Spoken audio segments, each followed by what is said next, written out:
Here's your daily dose of fitness, food, and fun. Angelica's Daily Surprise starts now. Today, we are going to trim my bush. I feel like these are murder tools or something. Well, you never know. Good, doing very well for an amateur.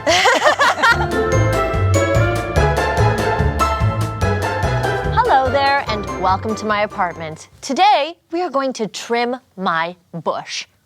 Not that bush. This bush right here. You're so sick-minded. Now, unfortunately, I know nothing about gardening, but who better to walk me through trimming your bush 101 than Charlie Dobbin, who's the host of Healing Gardens and The Garden Show on AM 740. Where is she? I'm here. Hey, Charlie. Welcome. In the bushes. Now, I'm so excited. This is our first gardening segment on Angelica's Daily Surprise, and I have no natural inclination towards gardening. So you're going to have to walk me through. First of all, how are my shoes? I was going to say, perfect. The gardening shoes are perfect. Everybody should have sparkly slippers out in the garden. Seems safe. Generally, we recommend steel toes, but it's okay for this. Okay, cool.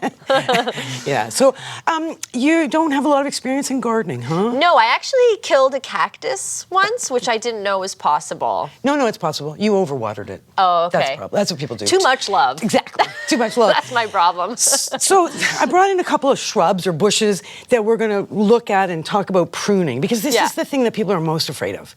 They just get a panic that if they do anything, it's going to die. Yes. But I'll tell you, this is these are leaves that we're looking at. They're not flowers. What They're is this, by the way? It's a form of willow. It's called a tricolor willow. So that's why you're seeing a little bit of pink, a little bit of white, and a little bit of green on each plant. Okay, yeah. So the newest growth is the colorful whites and pinks. Now, if we didn't trim this, and this was in the ground, yes. Give it 5 years, it'll be 10 feet wide and 10 feet tall. Like Whoa! They grow like stink. Nice. So we have to trim them. All right. So I brought some tools. What we'll do is we'll start with, these are what are called secateurs or pruners. So there's a little latch there, the opening and closing, and lock it. Okay. So this, I'll allow you to use that pair. Okay. And it comes down to, one of the rules, if you want to just talk about rules of trimming, is we always trim our shrubs after they flower.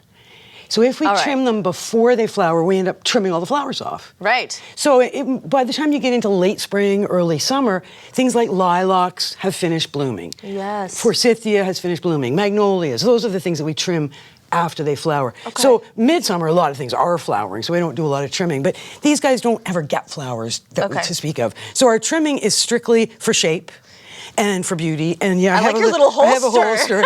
This is a professional gardener tool. I love it. You know why? It's because you know what people do? They're out in the garden and they put their pruners down and they never find them again. No, they get lost in the weeds. And the rain and everything else. So you wear them on your body, you never lose them. Yeah. So, So sharp tools, dry day, and then it's just a question of, okay, what do I want this plant to be? It's naturally a round form. Yes. So always work with the natural form. Okay. So we can't turn this plant into a vase shape when it wants to be round. Right. We could turn it into a poodle if we wanted to, but it would take a few years. And I love that. I love doing that little topiary stuff. What's the craziest shape you've ever made out of a bush? Well, I made what I thought was going to be a cat, but everybody looked at it and saw a snowman. So then I went, okay, forget this. So I made a duck, like a rubber ducky duck. Yeah. And no adult could see it, and every child could. So every time a kid came up my front walkway, they'd go, Ducky! And every adult would go, what? So it was very silly. No, children see the truth anyways. Yeah, so they've there. got good eyes. Yeah, so I think that the main thing we should do here is we'll look at where the little branches are sticking out, looking a bit like a hedgehog, and just go in and you're going to trim down to a leaf. But you can just see. So wait a second here. Go down further. This? I'd go even further though. Go even further, like here? Or even go to that little green. See that little green coming down? This? Perfect. Just a tiny bit lower, tiny bit lower, tiny bit lower. Okay, even a little bit lower. Oh shit! Keep going. That's all right. I've already severed its neck. Oh, that's all right. They're very soft. Oh, this is not very sharp pruners. Sorry. Beautiful. There you go. So yeah, we do want to have a clean cut if we can. Okay. And this is a soft bush to do any trimming on. But yeah, there you go. And we're outside, so we just throw everything on the ground. Sorry, we're messing up your apartment. It on the ground. It's okay. Yeah. So going down, you can see where there's new growth starting right there, the little green leaves. So right above the new growth is where you want to go. And you want to go like literally just above. Okay, just above. Yeah. And don't be leaving that little stub of a stem. People do that all the time. Big mistake. Yeah. Why do they leave the stub? Well, because they don't understand how it works. So leaves grow from the little bumps or the nodes on the stems. Hey, I did it. Yeah, perfect. And you don't want to leave little dead stems, is the bottom line.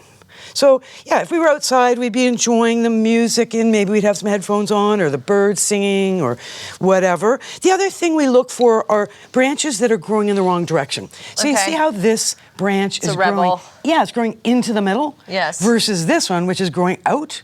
We like the out, we don't like the in. Okay. So the one that's growing in the wrong direction, we'll just take that. You're just getting rid of that completely. It's cut. Bye-bye. Wow. Yep. So, you're vicious. I'm in charge, and that's the thing. This plant does not run this situation. I'm the one running it. I love it. So don't ever let your plants boss you around. They'll try. Now I see you've got some other serious tools here. What? Yeah, so the little pruners that we're using are for small jobs. When it comes to making snowmen and cats and rubber duckies, these are what we call shaping shears. So these are like the Edward Scissorhands, the big blades. So I use these quite a lot on evergreens when I'm trimming and shaping. And the thing is, you can use them like, see how there's an angle on the blades? See how they're angled? So you can hold these different ways and get different shapes depending on how you hold them, which is something you sort of get as you get going. Right, these are of course. I haven't graduated to No, that you're not level. allowed yet. I feel like I need a license for that, honestly. Exactly. And these are the old-fashioned crawl around on your hands and knees to trim the grass before the days of whippersnippers and string trimmers. But these are also used for shaping. And then, this is one of my favorite tools for when things start growing too big. And that's a limbing saw. Oh. So we sort of work through small, medium, large. And this I feel like these are murder tools or something. Well, you never know.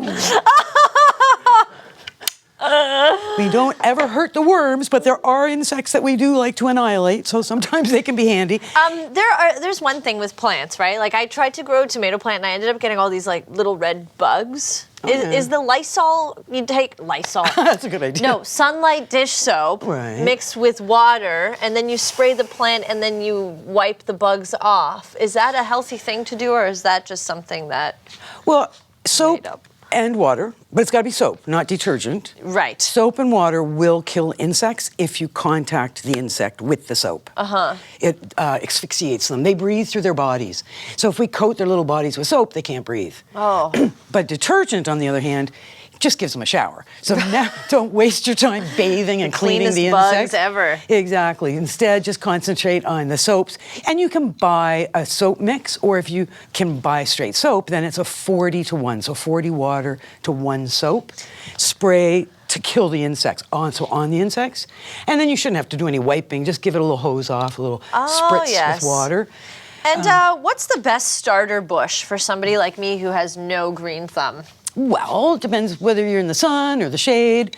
In an apartment. Like many people grow amazing gardens on balconies. Yes. And terraces and rooftops. So it does come down to the amount of sun you've got. This plant, as an example, this little tricolor willow, it wants at least 6 hours of direct sunlight every day in order to grow like this. Yes. If we put this in a shady spot, it would be very sparse and thin, and it wouldn't have the good color that it has now.